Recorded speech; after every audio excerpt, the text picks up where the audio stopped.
Good morning, dear students of class 12. Welcome to the English online learning class. Today we are going to take up part 3 of the lesson, the last lesson by Alfonso Dode. So far we had read about how the last lesson, which is set in the days of the Franco-Prussian War, France was defeated by Prussia, and the two territories of France, Alsace and Lorraine, they had passed on to Prussia. What effect this news had on the life of the school we were reading. Now the lesson begins with Franz, who is the main protagonist of this lesson. He is late for school that morning, and he was in dread of a scolding by his teacher M. Hamel, who was strict and had asked that he would be questioning the students on participles. And little Franz was not prepared. He thought of running away and spending the day outdoors, as there were many temptations which were inviting him. The day was warm, bright, birds were chirping in the open field. Of the sawmill, Prussian soldiers were drilling. But he tried to overcome these temptations and decided to attend the school instead. That also shows his strength of character and his strong willpower.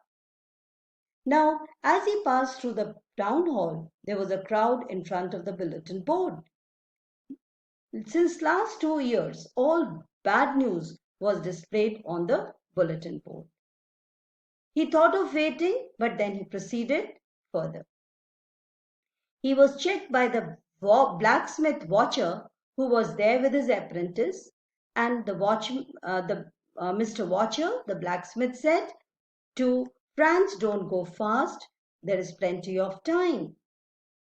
Now M. Hamel, when he reached the school premises, he was out of breath. Usually when the school began, there was a great hustle and bustle, noise due to opening and closing of desks, lessons being repeated in unison, and the rapping of the teacher's ruler on the table. But that day, there was no such commotion. The school was as quiet as a Sunday morning.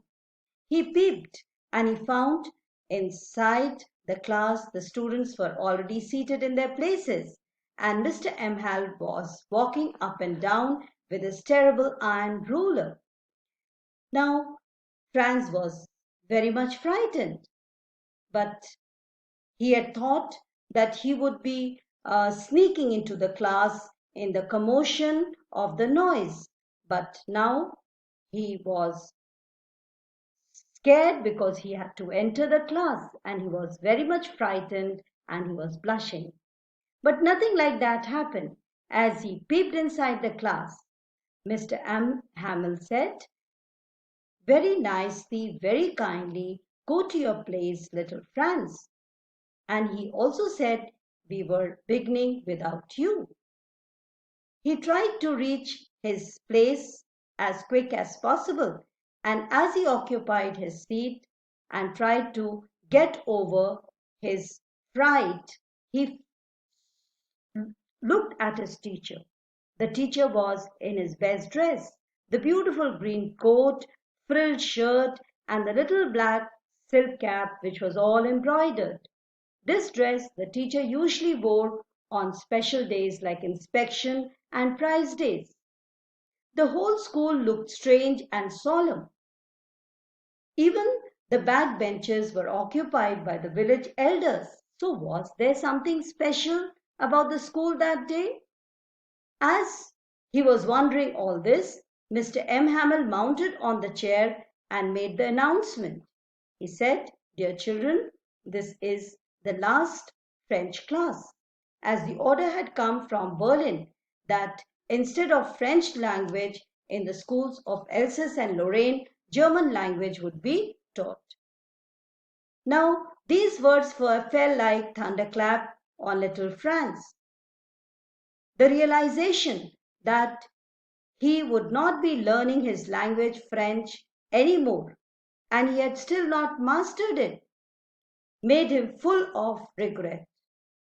He had always thought his books a burden, and even he had very, very poor impression of his teacher. He thought his teacher to be mad, but now he regretted all these thoughts. And now he realized probably the village elders had also come there to pay tributes to the teacher for his 40 years of faithful service. And also the teacher had worn the best clothes to give honor to his last lesson. While he was thinking all this, he heard his name being called. The teacher probably had asked him to speak out a rule of participles, but he was not able to answer. Now, instead of scolding that day, the teacher said, I heard M. Hamill say to you, I won't say to me, I won't scold you. Little Franz, you must feel bad enough. The teacher said, I'm not going to scold you, but you must be feeling very bad today. See how it is. Every day we have said to ourselves, Bah, I have plenty of time. I'll learn it tomorrow. And now you see where you have come. Ah, that is the great trouble with Elsa's. She puts off learning tomorrow.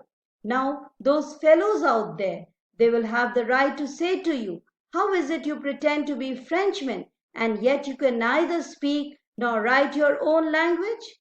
But you are not the worst, poor little Franz. We have all a great deal to reproach ourselves with. So he tried to make Franz and other children realize that they had not learned their language, thinking that there is lot of time. They have postponed their learning. And a day has come when they have not mastered their own language. And then the Germans have every right to say, how do you pretend to call yourself Frenchmen when you can neither speak nor write your own language? But then the teacher said the blame is not to be put only on the students. Everyone is jointly responsible. Parents as well as he put the blame on himself as a teacher. Students, parents, and Mr. M. Hamill was responsible for neglecting the French language. Your parents were not anxious enough to have you learn. They preferred to put you to work on a farm or at the mills so as to have a little more money. And I have been to blame also. Have I not often sent you to water my flowers instead of learning your lessons? And when I wanted to go fishing, did I not just give you a holiday? So he said that even the parents are to be blamed. They preferred to send you to fields to work or on the mills rather than send you to school. So they are to be blamed too. And I, as a teacher, have also owe the responsibility. Many times I have sent you for my personal errands, like watering flowers, instead of learning, taking your lessons. And when I wanted to go fishing, I have taken holidays instead of teaching you all.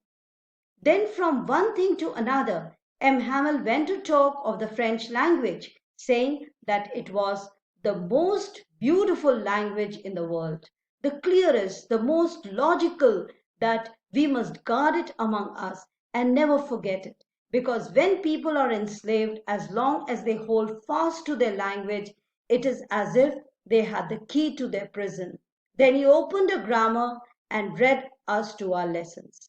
So the teacher first made the class realize how they have postponed their learning and how for this, for neglecting their own language, all are to be blamed. Students for postponing their learning, teachers, he himself for sending children on his personal errands and taking holidays instead of teaching. And parents are equally to be blamed because they have not realized that the children should be sent to school. Rather, they have made them work in the fields or in the mills. He also made the class realize that day the importance of French language. He said that it is the most beautiful, clearest, most logical language in the world. So he impressed upon the class how beautiful was the French language. Clearest, logical, and most beautiful. And at the same time, he said that as a national language, French language is very important for us. And so we must guard it, we must protect it, and never forget it. Because when people are enslaved, their freedom is taken away. They are under a foreign rule. Then, as long as they hold fast to their language, it is key to their prison. Then he further started arousing interest in the class on all the aspects of language learning. He started from the rules of grammar. I was amazed to see how well I understood it. And little Franz was able to understand the difficult rules of grammar that day in the class. All he said seemed so easy, so easy. I think too that I had never listened so carefully and that he had never explained everything with so much patience. So, not only the teacher was giving his best, but the students also had realized that day the importance of learning and they were very attentive. So the difficult rule of grammar seemed very easy to the students. So everyone was giving their 100%. Mr. M. Hamill in teaching and students, they were very keen to learn. It seemed almost as if the poor man wanted to give us all he knew before going away and to put it into our heads at one stroke. So the effort of the teacher was to give his best before leaving the school. After the grammar, we had a lesson in writing. That day, M. Hamill had new copies for us. So the teacher had made special arrangements to make the class effective. He had brought new copies for the students and written in a beautiful round hand, France, Alsace, France, Alsace. The teacher had written beautifully in these copies, France, Alsace, France, Alsace. They looked like little flags floating everywhere in the schoolroom. As the students opened it, the covers looked like flags floating everywhere in the schoolroom with France and Alsace, hung from the rod at the top of our desk. You ought to have seen how everyone set to work and how quiet it was. When the writing task was given, everyone was working and it was very quiet. The only sound was the scratching of the pens over the paper. The only sound could be heard was the scratching of pens over the paper as everyone was writing. Once some beetles flew in, but nobody paid any attention. The distraction of beetles did not disturb the class, not even the littlest one, who worked right on tracing their fish hooks, as if that was French too. On the roof, the pigeons cooed very low. I thought to myself, will they make them sing in German, even the pigeons? So, when the little Franz heard the cooing of pigeons, he thought that will the German rule be so strict that it would force the free birds, pigeons, to also coo in German language. So we stop here for today's class and we'll continue with this, the remaining part tomorrow. Thank you.